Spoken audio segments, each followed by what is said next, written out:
you look at it now and you may well think that would never happen in Britain. And I thought that in Northern Ireland in 1968, but it did happen. Yeah. 2 years later, there were people lying dead in the streets.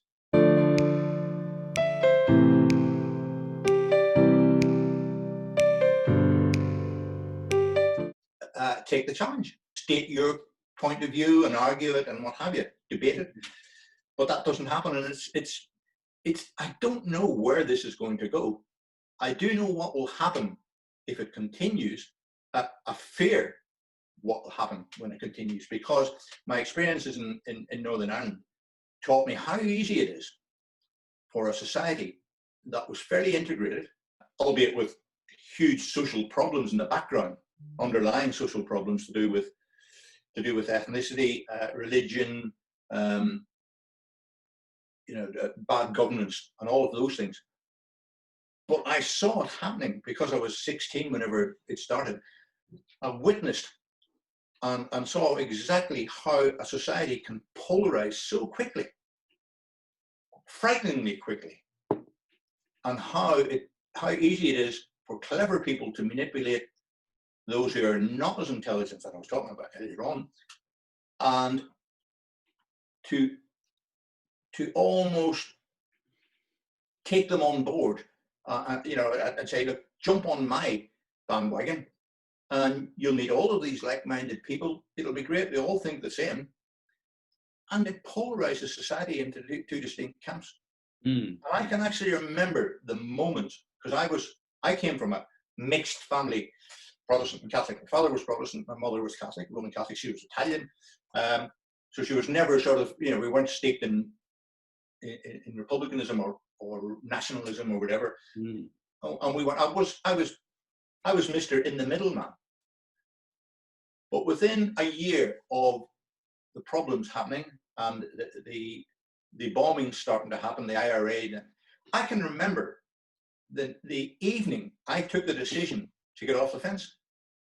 I can remember thinking to myself, I've got to get on one side or the other here, because you can't stay on the fence.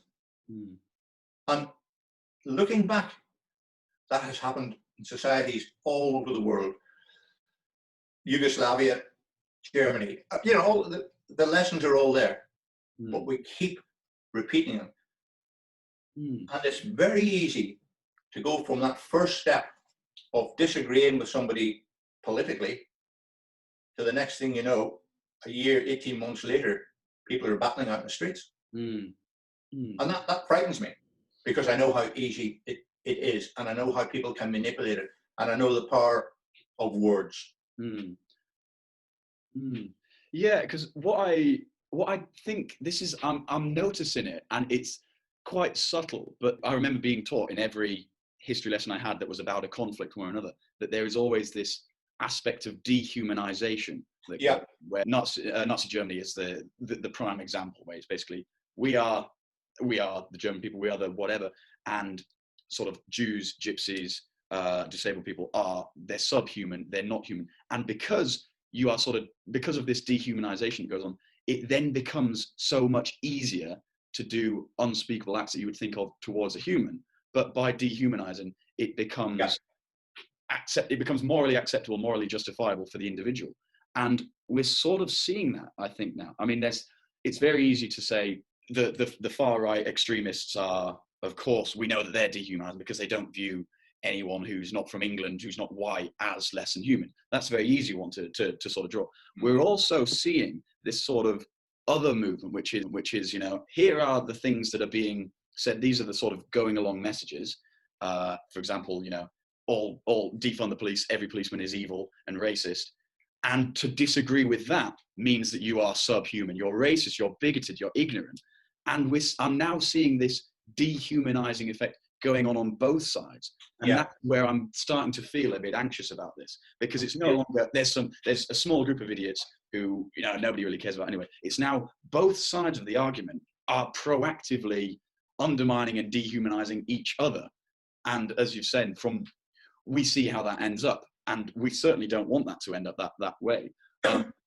And so I say, unless there is something resembling, not a middle ground, but a space for disagreements and these things to be debated and fought out, then we're going nowhere towards a solution. I mean, for example, if you're on one side and you've got your point of view, you know, I mean, this Black Lives Matter versus All Lives Matter argument is one that's so primary. It's so childish if you actually get past the first three words, but we're not getting past it. And you think, for example, if you just, you know, if you're coming from, someone says Black Lives Matter and I say All Lives Matter, and you say, no, all lives do not matter, you know, even though that's not the message you're trying to put across, you've got to see how it comes across. If you're just effectively saying to somebody who's very much on the fence, you're wrong, all lives don't matter, then it's just further polarizing again. So sorry,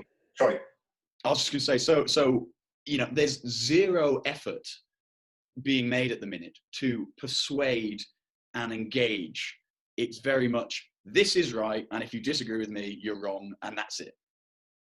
The sad thing as well is, I think this, you know, you see a couple of thousand people from, you know, from one side or the other, and I'll use the terms right and left just because it's for simplification, and you see people espousing extreme right views, and you think, well, they're only a small minority. Yes, they are. But the effect of social media is that then gives a platform for the people who don't go out in the street, but who hold those extreme right or extreme left views. Because in my teenage years, if you wanted to hear one side of the argument or another, you had to, happened all over the world, you had to turn up at demonstrations and hear people talking and hear their views and debate it with people and what have you. You don't have to do that nowadays, because you can just go onto Facebook or Instagram or whatever and hear it and join a group of like-minded people. You join a page that's, you know, extreme right or extreme left or whatever reinforces your particular view, and immediately you've got a couple of 100,000 people who think the same as you and reinforce the thoughts that you have. So they must be right, because all of these people think the same as me. And I can say whatever I want because I've got lots of support. I won't do it in the street, I won't do it down the pub, but I'll do it online, because if the argument gets too much and somebody challenges me, I can click a button and I'm out of the argument. And that is such a dangerous place to be, because you look at it now and you may well think that would never happen in Britain, you know, and I thought that in Northern Ireland in 1968, but it did happen. 2 years later, there were people lying dead in the streets.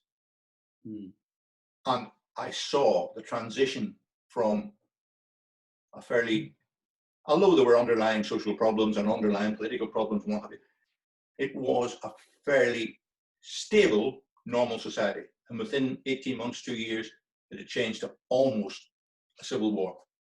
We've seen it in former Yugoslavia. We've seen it all over the world. And it's very, very easy to instill a fear of the other in people. And that's what clever leaders have done over centuries. You know, they're subhuman. They're different. They're different, and we don't like different.